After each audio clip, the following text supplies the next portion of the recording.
Hey guys, I was just at home today and I was just trying to fix some of my stuff and yeah, also take photos of some stuff that I have. But the thing is, my light modifier just broke and I need to fix it. I need to fix this shit.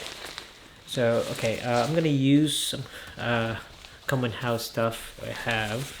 What happened was this part here, you see that part there is bent, so I need to fix that out. Need to straighten that, but the thing is, this metal's already bent, so it's gonna mess up. What we're going to do is we're just gonna get this stick here and I'm gonna shave it, and then I'm gonna reinforce it with this. This is bamboo, so bamboo is like flexible, so it should work. I'm supposed to use metal, but the thing is, yeah, this is flexible.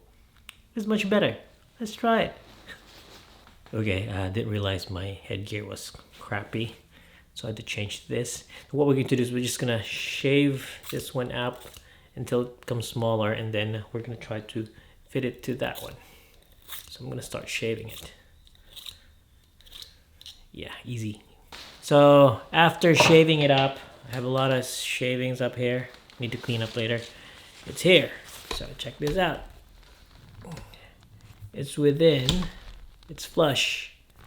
So all you have to do is just put tape around it. So once you have tape around it, this should work. Yeah. That's it for today. Goodbye.